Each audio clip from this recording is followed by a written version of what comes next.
Wake the fuck up, people. Can somebody explain this to me? This is the second time now. This is with the sun that is showing something double behind it. Like, is it the quality of my camera or...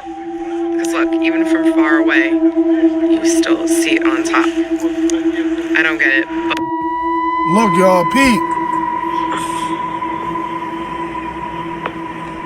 It's somewhere in Dubai and shit. But hold up. I really believe, bro, they put it in front of us this whole time. Yeah, I know y'all know the flat earth there and blah, blah, blah. Listen, we don't care about none of that. This shit makes sense. You see that shit? The ice wall and all that, bro. Then you got the moving islands outside of the joint, you feel me? Underneath the firmament. They literally just been telling us this whole time, bro. Y'all tripping. And just think about it. You just gotta head south in any country. You go to Antarctica, right? Right? Look at this. Look at this shit. Hey yo, peace God, source God, Right TV, bang, bang, bang, more life, family, bliss up, abundance, and the done know. Already. So yo, check this out, family. This creature here is called the blanket octopus. And I'll be honest with you, the first time I seen one of these in my life was like, maybe like last year or the year before. You know, I mean, these are recent things to me with this Mandela affected collective that we find ourselves in, right? So check this out though, family. These things live in the deep, deep, deep, deep sea, okay? They're not something you see close to shore. Matter of fact, these are supposedly a bad omen when you see them coming up like this or coming near. And the reason, family, that I postulate is that because they're in the deep sea and there has to be something crazy going on out there for them to come up like this. It's something chasing them out of there. Just like when you see the great oarfish, all right? The oarfish is another sign for something dangerous about to go down. Like, for instance, when you see oarfish, they say there's going to be big earthquakes. And family, it usually always happens. It's not a game. This is like some ancient prime native type parable. You feel me? Anyway, family, go on observe this natural beauty, listen I said, and enjoy it for what it is. You see, because regardless, it's a sign for something. With all this stuff going on right now, fam, I wouldn't be surprised. You see? But like I said, to me, it represents the spiral up. Yeah, man, we in a new flow, new spectrum, so ride the wave. You know what I mean? Let's go. Bang, bang. Yeah. Yeah, so like I'm telling you, Council, this is not something you see every day, and this creature is quite beautiful. So yeah, man, I'm gonna go on spiral up, stay in the pattern, and let's grow. UFOs exist. The U.S. government found quite a number of them, and they are indeed of non-human origin. Those are the explosive allegations from a former intelligence officer tonight in a whistleblower complaint that the Inspector General is taking very seriously. 36-year-old Air Force veteran David Grush is exposing what he calls a top-secret military program that has reportedly found wreckage of fully intact UFOs. The government now calls them UAPs, or unidentified anomalous phenomena. For years, there have been whispers and rumors that the government had aircraft of non-human origin. This report is the first evidence it might be true. The Inspector General has called Grush's complaint urgent and credible. Tonight, we have a World Television exclusive interview with the whistleblower in which he claims we not only have the aircraft, but the government has been keeping much of its secret from Congress and from the public.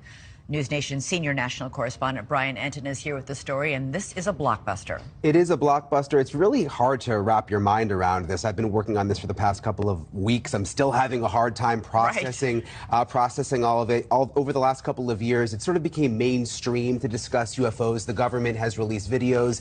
They've acknowledged that we don't know what some of this stuff is out there that we have on camera, but this really takes it all to another level. For the very first time, the world is about to hear from a former high-level U.S. intelligence officer who says the government has some of the unidentified craft in its possession. He is revealing these exclusive details about the secret government program.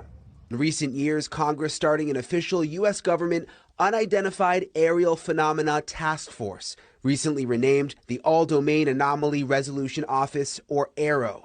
And now in a News Nation exclusive, David Grush, an Air Force veteran, former member of that task force, and veteran of the National Geospatial Intelligence Agency, is formally blowing the whistle on secrets he says no one has ever shared publicly before.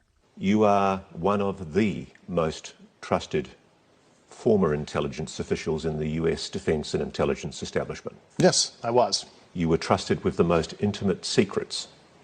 Yes. Grush sitting down with award-winning investigative journalist Ross Coulthart, who's reporting for News Nation and has spent years reporting on the UFO question. What conclusion did you come to at the end of your time on the UAP task force? The UAP task force was refused access to a broad crash retrieval program. When you say crash retrieval, what do you mean? These are retrieving non-human origin technical vehicles, call it spacecraft if you will, non-human, exotic origin vehicles that have either landed or crashed. We have spacecraft from another species. We do, yeah. How many? Quite a number. You're kidding. No. I thought it was totally nuts, and I thought at first I was being deceived. It was a ruse. People started confiding in me. They approached me. I have plenty of current and former senior intelligence officers that came to me, many of which I knew almost my whole career, that confided in me they were a part of a program. They named the program. I've never heard of it.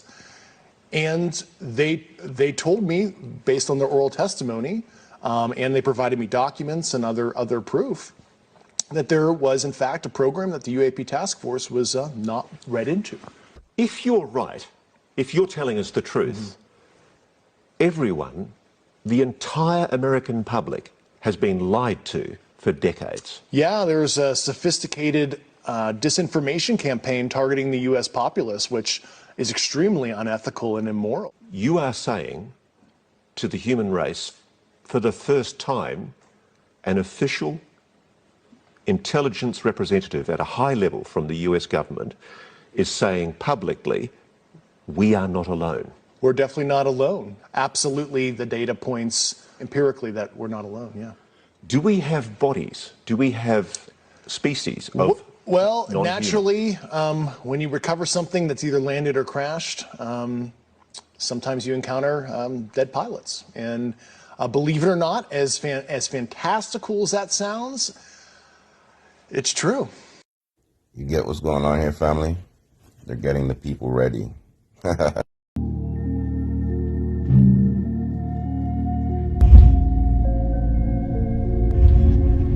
Siri, launch After Effects.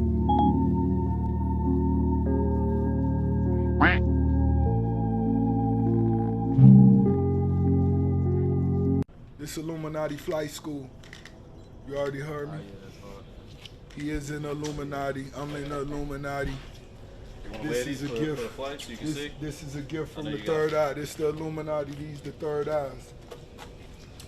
Have you ever wondered why so many companies are going woke out of nowhere? It's because of the CEI, which is the Corporate Equality Index. They have a website and everything you can go on. People are calling this the woke credit score. So each company is given a score on how often or how heavy they're pushing woke issues. And if you're asking who made this up or who gives out these scores, it's the HRC Foundation, which is a massive political lobbying group. Apparently, there's representatives that go out to these companies once a year, give them a list of demands and tell them what needs to be shown. And if they don't listen, it'll be reflected on their made-up CEI score, and if they have a bad or a low score, well, listen to this. Get a bad score, then the woke investor funds start putting pressure on the boards. Woke activists are mobilized out in the streets. Advertising campaigns are shut down. Anyone that continues to do business with them will also be penalized. So if you don't play along with their game, well, good luck with your business. But who's the main person behind this huge political lobbying group?